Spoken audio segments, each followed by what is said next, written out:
അതിനിടെ അരവിന്ദ് കെജ്രിവാളിന്റെ അറസ്റ്റിനെതിരെ സംസ്ഥാനത്തും വ്യാപക പ്രതിഷേധമുണ്ടായി. ഇ.ഡി നടപടിക്കെതിരെ കോൺഗ്രസും ഡിവൈഎഫ്ഐയും രാജ്ഭവനിലേക്ക് പ്രതിഷേധ മാർച്ച് നടത്തി.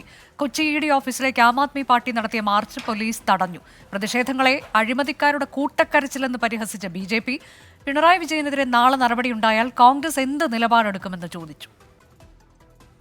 ഡൽഹി മുഖ്യമന്ത്രി അരവിന്ദ് കെജ്രിവാളിന്റെ അറസ്റ്റിനെതിരായ പ്രതിഷേധത്തിൽ LDFനും UDFനും ഒരേ സ്വരം. പൊതുതെരഞ്ഞെടുപ്പ് അടുത്തിരിക്കെയുള്ള നടപടി ജനാധിപത്യ ധ്വംസനമാണെന്നും കേന്ദ്ര ഏജൻസികളെ ഉപയോഗിച്ച് മോദി സർക്കാർ ജനാധിപത്യത്തെ അട്ടിമറിക്കുന്നുവെന്നും CPIM. EDയെ ഉപയോഗപ്പെടുത്തി ഭരണഘടനാ സ്ഥാപനങ്ങളെ ഉപയോഗപ്പെടുത്തി പ്രതിപക്ഷ പാർട്ടികളെയും ജനാധിപത്യ ശക്തികളെയും അടിച്ചമർത്തുന്നതിന് നരേന്ദ്രമോദി തന്നെ നേരിട്ട് നേതൃത്വം കൊടുത്തുകൊണ്ടുള്ള പ്രവർത്തനം നടത്തി വരുന്നത്.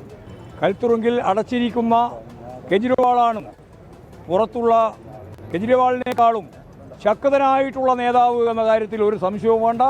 അതാണ് കേരളത്തിലും ഇന്ത്യയിലും കാണാൻ പോകുന്നത്. അറസ്റ്റ് ഇന്ത്യ മുന്നണിയെ തകർക്കാനുള്ള ശ്രമമാണെന്നായിരുന്നു പ്രതിപക്ഷ നേതാവ് VD സതീശന്റെ വിമർശനം.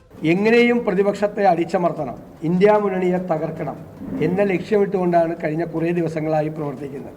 അതിൻ്റെ ഭാഗമായിട്ടാണ് ഈ തെരഞ്ഞെടുപ്പിൻ്റെ പ്രവർത്തനങ്ങൾ ആരംഭിച്ച ഈ ഘട്ടത്തിൽ തെരഞ്ഞെടുപ്പ് കമ്മീഷൻ തെരഞ്ഞെടുപ്പ് പ്രഖ്യാപിച്ചതിന് ശേഷം ഒരു മുഖ്യമന്ത്രി അറസ്റ്റ് ചെയ്യപ്പെടുന്നത്. അറസ്റ്റിനെ ന്യായീകരിക്കുന്ന BJP കോൺഗ്രസിനെയും CPMനെയും ഒരേപോലെ പരിഹസിച്ചു.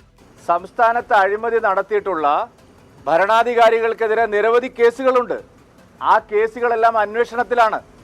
ആ കേസുകളിൽ സത്വര നടപടി വേണമെന്ന് പറഞ്ഞ് നാഴികയ്ക്ക് 40 വട്ടം പ്രസ്താവന ഇറക്കുന്ന ആളാണ് VD സതീശനും കോൺഗ്രസ്സുകാരും.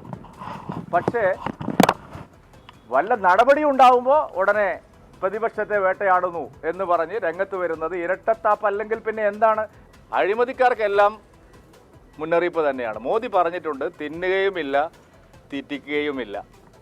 അഴിമതിക്കാർക്കെതിരായിട്ടുള്ള ശക്തമായ നടപടി നരേന്ദ്രമോദി സർക്കാർ അതിന്റെ പ്രതിജ്ഞാബദ്ധതയാണ്. അറസ്റ്റിൽ പ്രതിഷേധിച്ച് സംസ്ഥാനത്തിന്റെ വിവിധ ഭാഗങ്ങളിൽ LDFും UDFും ആം ആദ്മി പാർട്ടിയും പ്രതിഷേധ മാർച്ച് നടത്തി. കൊച്ചി ED ഓഫീസിലേക്ക് ആം ആദ്മി പാർട്ടി നടത്തിയ പ്രതിഷേധ മാർച്ച് പോലീസ് തടഞ്ഞു. പ്രവർത്തകരെ അറസ്റ്റ് ചെയ്തു നീക്കി. കോട്ടയം ഗാന്ധി സ്ക്വയറിലും പാലക്കാട് ചന്ദനഗറിലും മലപ്പുറം കോട്ടയ്ക്കലിലും പ്രതിഷേധം നടന്നു.